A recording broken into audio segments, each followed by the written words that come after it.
gorgeous and sexy mateys of the internet. I'm Yusef, and I'm back to consider more multi-classes you may not have. This time I want to look at something a bit different.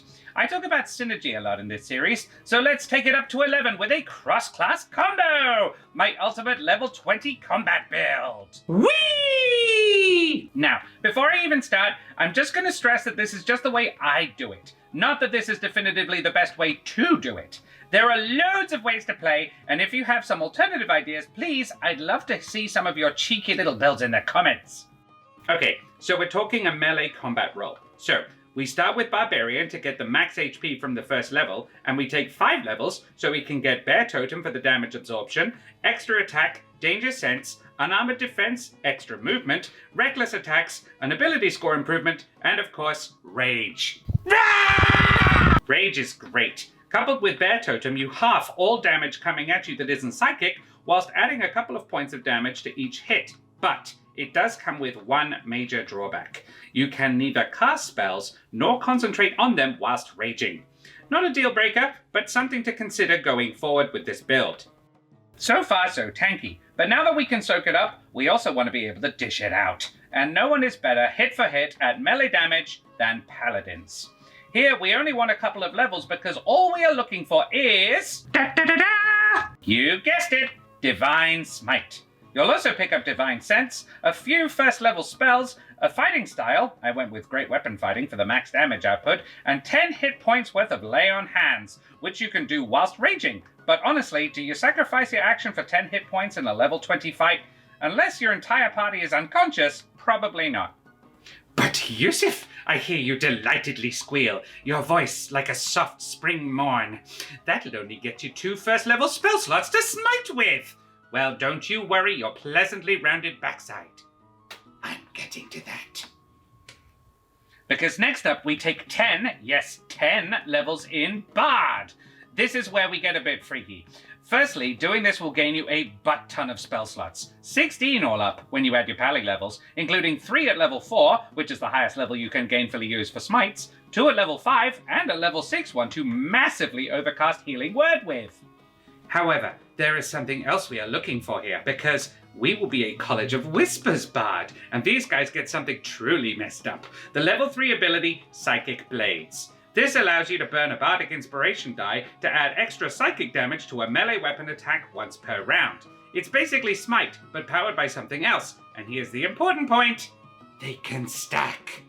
The main reason you want so much Bard other than the spell slots is that at level 10 this damage goes up to 5d6s, which isn't to say there isn't a lot of other cool stuff Bards get. You'll get Words of Terror, Mantle of Whispers, Counter Charm, Jack of all trades, 4 expertises, 2 ability score improvements, and magical secrets, but most of this isn't specifically combat orientated and therefore does not concern us here. So, we've got 3 levels left. What to spend them on?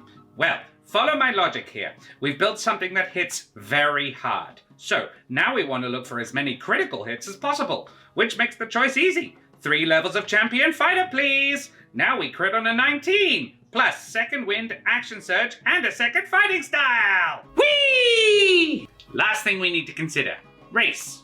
And I don't think we could really go past Half-Orc for this build, particularly because of the crit thing. Savage Attacks lets you roll one of your weapon die an additional time on a crit, whilst Relentless Endurance just lets you straight up not die the first time you otherwise would. I actually built this character, and guys, it's messed up. I called him Ultimorg the Uber-Orc. Without any magic items at all, this guy has a plus 11 to hit, and does 1d12 plus 7 damage on a hit whilst raging, which he will be, which he then gets to reroll the 1s and 2s of. But that's not all.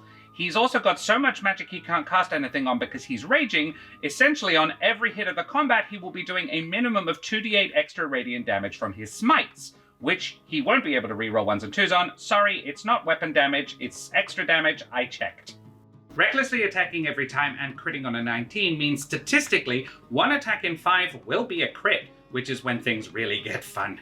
You know those level 4 spell slots we were talking about? That's when these bad boys come into play, as do those Bardic Inspiration powered Psychic Blades. Now, normally you'd be talking 1d12 plus 7 slashing, 5d8 radiant, and 5d6 psychic, but on a crit, Ultimork will be doing 3d12 plus 7 with 1s and 2s re-rolled, 10d8 and 10d6s.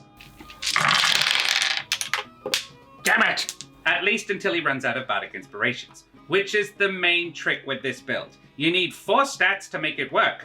I rolled and got a decent, though not amazing, stat block, and going all over the place for abilities does cut down the ASI buffs that you can get. But this is still one scary mofo. He has a plus 17 to athletics and a passive perception of 23, which is decent for a character with a plus 1 wisdom. It's like my granny used to say, there's not much a stupidly optimized half-orc can't spoil the day of. Sweet lady, taken before her time. Anyway, stay tuned for more multi-classes you may not have considered with me, Yusef! Don't forget to like and subscribe, you wee scallywags. Avast for now! So, what do we call this one? Stupid. Fair. Do I want to know the average damage from that crit hit? 108-ish. The rerolls might push it to 110.